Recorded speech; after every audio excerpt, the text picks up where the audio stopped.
A cultura é um direito garantido pela Constituição Federal a todos os cidadãos. Cabe aos órgãos públicos garantir meios para que os brasileiros tenham acesso a ela. Você vai conhecer as leis de incentivo que colaboram para o desenvolvimento e fortalecimento das manifestações culturais brasileiras. Teatro, dança, música.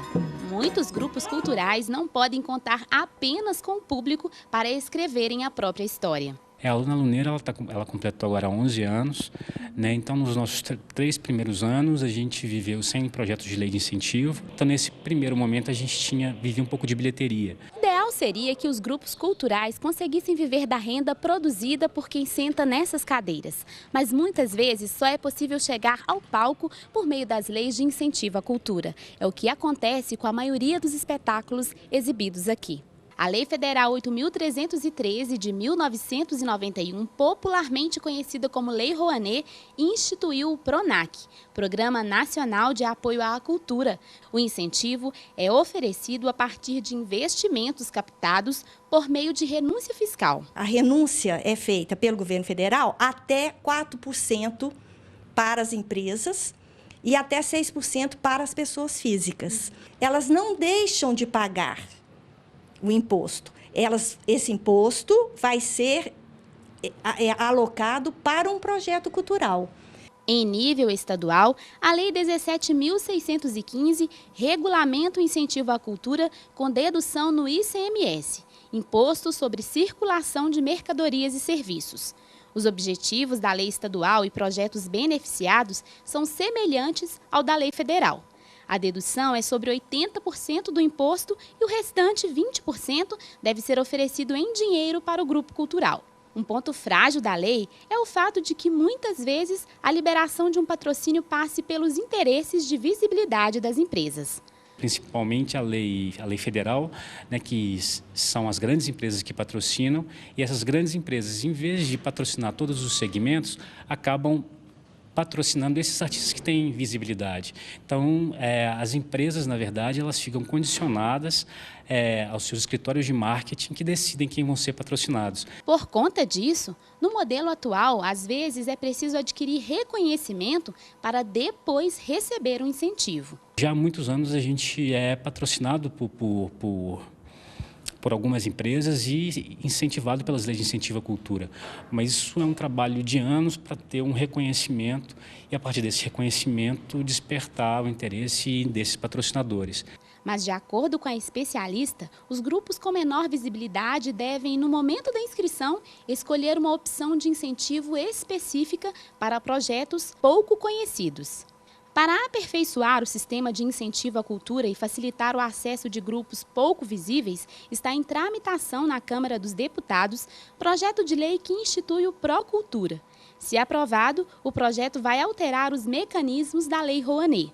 O objetivo é fazer uma divisão mais justa dos benefícios, privilegiando o Fundo Nacional de Cultura, que é um mecanismo que possibilita ao Ministério da Cultura investir diretamente nos projetos culturais. Mas antes que seja instituído o Procultura, é preciso trabalhar a consciência da sociedade para evitar que ocorram tentativas de infrações como as que acontecem hoje. Desde notas fiscais inidôneas até o desvio da função daquele projeto cultural, com venda de espaço publicitário, onde não se pode comercializar espaço publicitário, pois é um livro, ou uma revista, ou um periódico incentivado. Infrações que são fiscalizadas e punidas. Ele pode ficar 1 ano, 2 anos sem poder apresentar projetos.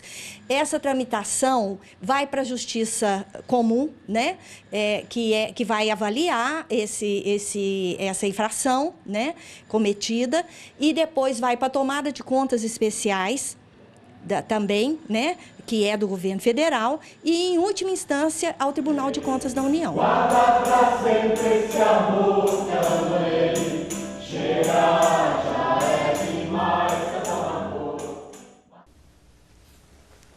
Recebemos hoje no estúdio o advogado Stefano Ragonesi, especialista em direito do entretenimento. Seja bem-vindo, Stefano. Obrigado.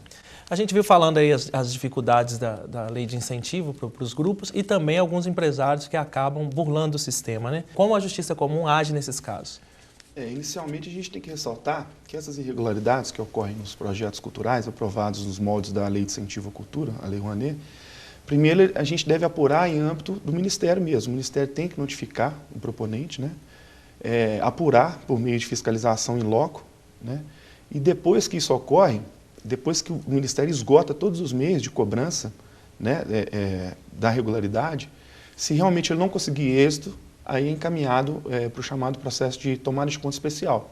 A primeira fase dessa tomada de conta especial ocorre no próprio Ministério da Cultura, a segunda fase no Tribunal de Contas da União. Lá, como a especialista lhe falou, realmente você pode sofrer essas sanções, né, de ficar impedido de apresentar projetos, mas tem algumas outras sanções mais graves, sabe? Porque se chegou nessa fase de tomada de conta especial é porque provavelmente tem indício de fraude ou indício de má gestão. Então, a cobrança recai em cima da empresa, né, ou da entidade que fez o projeto, que executou o projeto, e pode cair também em cima da pessoa física, representante daquela empresa, né, o acionista, o sócio-diretor, enfim, quem figurar no contrato social ou no ato constitutivo da empresa. Ou seja, a empresa responde para devolver o valor e os seus representantes também. Então, é muito importante a gente deixar isso destacado, sabe? Pode sobrar para o acionista e para as pessoas físicas, representantes das empresas também, sem prejuízo de sanção penal se tiver ocorrência de crime. Eu ia perguntar, no caso de sanção penal, se for constatado algum crime, como é que funciona? Se é uma empresa que está gerindo aquele recurso? A própria Lei Rouanet, salvo engano, a instrução normativa que a regulamenta também, ela fala que é o acionista, o próprio representante que responde penalmente também.